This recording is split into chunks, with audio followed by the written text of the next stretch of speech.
बिस्मिल्लाहिर्रहमानिर्रहीम। लाखों करोड़ों दुरूदो सलाम मोहम्मद मुस्तफ़ा सल्लल्लाहु अलैहि वसल्लम और आले मोहम्मद पर। मैं हूं उमर दराज गोंदल। तहरीक इंसाफ और उनके इत्तेहादी जब ये कहें कि हमारे मुस्कुराने नहीं बल्कि कह के लगाने का वक्त आ गया है तो फिर परेशानी तो बनती है, और ये परेशानी इस्लामाबाद में रात गए महसूस भी की गई है। आप जानते हैं कि मुज़ाकराती अमल को लेकर जहां बहुत सारी बातें हैं, एक तो ज़ाहिरी मुज़ाकरात हैं, फिर असल मुज़ाकरात के हवाले से जहां बहुत सारी बातें पहले भी हैं, वो सब लोग जानते हैं। अच्छा, हुआ ये कि जब ये सारी बातें हो रही हैं तो इस दौरान परेशानी है क्या? गो के राना सनाउल्लाह कह रहे थे जी किसी ने कोई इमरान खान को बनी गाला शिफ्ट होने की ऑफर नहीं की और एस्टैब्लिशमेंट ने ना हमें मुज़ाकरात करने से रोका है ना मुज़ाकरात करने के लिए दबाव डाला है। आपको कहने की क्या जरूरत है, मैं आपको एक मिसाल देता हूं। नजम सेठी तो कम से कम आपके दौर में लगाए गए पीसीबी चेयरमैन थे, या आप ये तो नहीं कह सकते वो तहरीक इंसाफ के बड़े कोई हामी तस्वुर किए जाते हैं।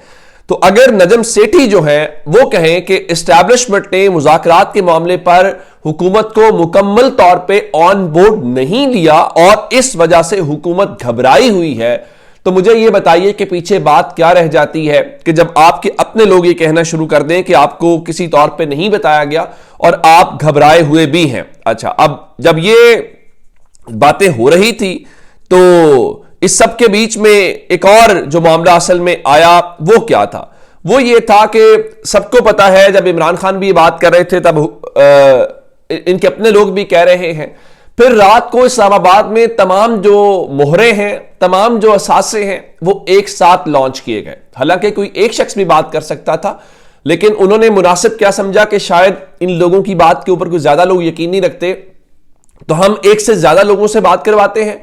एक तो माहौल भी बन जाएगा और दूसरा ये होगा चले उसको जितने उसकी बात पे यकीन कर लेते हैं जितने दूसरे की, जितना तीसरे, इस तरीके से। अब चूंकि सबको पता है कि क्या चल रहा है, मैं आपको पहले मोहरों की बात बताता हूं और फिर एक्चुअल वाले मुतालबे की बात बताता हूं। सैयद तलत हुसैन ने रात 12 बजे जाके ट्वीट किया। अंदाजा कीजिए कि रात को भी नींदें नहीं आ रही थी, इतनी परेशानी है। लिखा जी, नो बैकडोर टॉक्स और एंगेजमेंट विद इमरान। उनका जी इमरान खान से किसी किस्म की कोई एंगेजमेंट या पीछे मुज़ाकरात नहीं हो रहे। No offer has ever been made to him about any compromise or way out. उनको कभी किसी किस्म की कोई ऑफर की ही नहीं गई। ऑल लाइज, सब झूठ है। The only talks that are taking place are the ones that involve the government and the other side. The rest is just fiction, say high ranking security officials. उनके मुताबिक बस सिर्फ वही मुज़ाकरात हो रहे हैं जहां पे हुकूमत और तहरीक इंसाफ बैठी हुई है, बाकी सब जो है वो अफसाने हैं और उन्हें हाई रैंकिंग सिक्योरिटी ऑफिशियल ने बताया है। चले, अब इन्होंने जब 12 बजे ट्वीट किया तो एक्चुअली 10 या 15 मिनट के बाद एक और ट्वीट करवाया जाता है या किया जाता है। वो ट्वीट करते हैं कामरान शाहिद, जो दुनिया न्यूज पे शो करते हैं। अब टाइम जरा देखिएगा, ये 10-12 मिनट का या 15 मिनट का फर्क आया। लिखा जी, according to credible security sources, contrary to social media speculations, there are no backdoor talks between establishment and Imran Khan. उनके मुताबिक जी उनकी सिक्योरिटी के जो मुस्तनद जराए हैं, उनके मुताबिक जो इस वक्त सोशल मीडिया के ऊपर चहबगोइयां हो रही हैं, उससे मुतजाद किसी किस्म की इमरान खान और एस्टैब्लिशमेंट के दरमियान कोई बातचीत नहीं हो रही। Upon asking, the sources confirm that till date neither any deal on his cases nor any proposal to shift into Bani Gala has been offered. तो उनके मुताबिक जी जब हमने पूछा तो उन्होंने बताया कि इमरान खान के केसेस को लेके और उनको बनीगाला शिफ्ट करने के हवाले से ना तो कोई उनको ऑफर की गई है ना कोई ऐसी बात है। चले, इसको भी छोड़ देते हैं। फिर जनाब बात अगर यहां तक रहती तो हम इस बात का समझते कि शायद यकीन हो गया है। इसी दौरान एक और मौसूफ जो है हसन अयूब खान, जो रावी करते हैं, उन्होंने भी इसी टाइम के दौरान 10-15 मिनट पहले या बाद में ट्वीट किया, कहा जी इमरान खान को बनी गाला शिफ्ट करने की किसी किस्म की कोई ऑफर नहीं की गई और ना ही कोई ऑफर करने का इरादा है। जबकि आजकल इमरान खान समेत तहरीक इंसाफ वाले पसे पर्दा मुज़ाकरात का झूठा मंजर बेचने की भरपूर कोशिश जारी रखे हुए। सोचने की बात है जो ऑन रिकॉर्ड हुकूमत के साथ मुज़ाकरात किए जा रहे हैं उनमें हुकूमत को इन पर एतमाद नहीं, इसलिए उन्हें कहा गया है कि जो भी आपके मुतालिबात हैं वो तहरीरी तौर पर दिए जाए। मेरा सिर्फ सवाल यह है, हसन अयूब, तलत हुसैन और कामरान शाहिद, एक तो बड़ी ज्यादती ये हुई, लोगों को पता चल गया کہ یہ اثاثے کن کے ہیں, یہ مہرے کن کے ہیں. یہ بھی چلے ان کی مہربانی ہے کہ یہ ایک ساتھ ان سے کروا کے لوگوں کے تمام شکوک و شبہات دور کر دیتے ہیں. پہلی بات.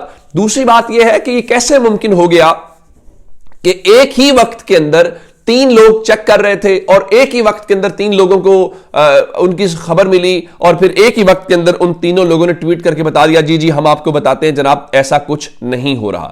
اب یہ ہو نہیں سکتا. اس حوالے سے یہ ہے ان کی ٹوٹل جو کریڈیبلٹی ہے. اب میں آپ کو خبر جو بتانا چاہتا ہوں جس سے ان کو پریشانی کی بات ہے, سب لوگ بار بار کہہ رہے ہیں کہ آخر ایسا کچھ نہیں ہوا, تو پھر بتایا جانا چاہیے کہ محسن نقوی کے ٹیلی فون سے کس نے فون کیا تھا, کس نے بات کی تھی, وہ ساری کی ساری جو ٹریل ہے وہ کافی دنوں سے میں نے آپ کو وہ بتایا تھا کہ بیرسٹر گوہر اور بہت ساری باتیں اس قسم کی ہوتی رہی ہیں. اب اس حوالے سے اس سے پہلے نصرت جاوید صاحب کہتے رہے ہیں کہ بشرا بی بی بغیر پروٹوکول کے جو ہیں وہ وزیر اعلیٰ ہاؤس سے کہاں گئی تھیں اور ان کی کیا ملاقات ہوئی تھی اور وہاں پہ کیا طے پایا تھا. ان کی پریشانی تو وہ کم نہیں ہو رہی. اب اس کے اوپر اینکر جو محمد مالک ہیں انہوں نے مزید ان کے حوالے سے کہا کہ بشرا بی بی کی کل پشاور میں اہم ملاقات ہوئی ہے. یہ بات انہوں نے رات کو کی ہے اور ان کے مطابق ان سے صرف ایک مطالبہ کیا گیا ہے, اور بلکہ 2 مطالبات, اس کو معصومانہ مطالبات کہہ لیں, کہ طلعت محمد مالک صاحب کے مطابق دوسری طرف سے کہا گیا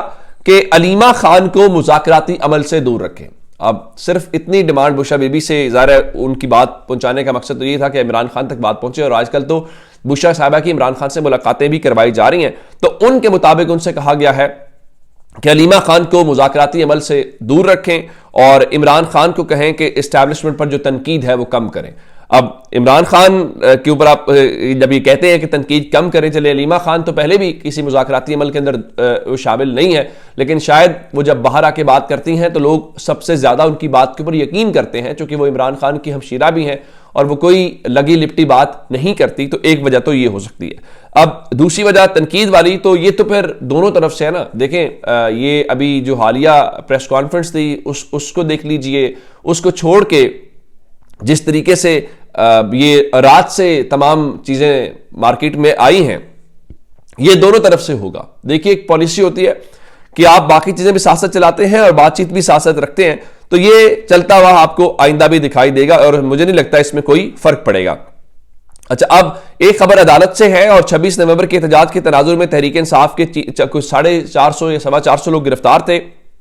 اب بتایا گیا ہے کہ 278 جو گرفتار ورکرز تھے ان کی ضمانتیں عدالت نے منظور کر کے ان کو رہا کرنے کا حکم دے دیا ہے, اور مجموعی طور پہ بتایا گیا ہے کہ 436 ضمانت کی درخواستوں میں سے جو پی ٹی آئی کے 158 افراد ہیں ان کے ورکرز کی ضمانتیں مسترد کی گئی ہیں, جبکہ 278 جو گرفتار ورکرز ہیں ان کی ضمانت منظور ہو گئی ہے. اور یہی باتیں پاکستان تحریک انصاف یہ کہہ رہی ہے کہ بھائی ہمارے عدالتوں کو آزاد کرو اور عدالتوں کو اپنے سسٹم کے مطابق جو ہے وہ چلنے کے لیے اجازت دو تاکہ چیزیں سموتھلی اور اپنے طریقے سے آگے بڑھیں, لیکن شاید وہاں پہ نہیں ہو رہا. ایک خبر اور ہے, چونکہ کل پرسوں ہم آپ کو کور کر کے بتاتے رہے کہ پی ٹی اے کے چیئرمین انٹرنیٹ بندش کے حوالے سے کیا کہہ رہے تھے. تو اب خبر یہی ہے کہ پاکستان کو جو بین الاقوامی انٹرنیٹ ٹریفک ہے اس کے ساتھ جوڑنے والی جو سب میرین کیبل ہے وہ قطر کے قریب, پاکستان میں نہیں قطر کے قریب بتایا گیا ہے کہ خراب ہے, اور پاکستان ٹیلی کمیونیکیشن اتھارٹی یعنی پی ٹی اے نے الرٹ جاری کیا ہے کہ ملک بھر میں جو انٹرنیٹ اور براڈ بینڈ کے صارفین ہیں ان کو مسائل کا سامنا کرنا پڑ سکتا ہے.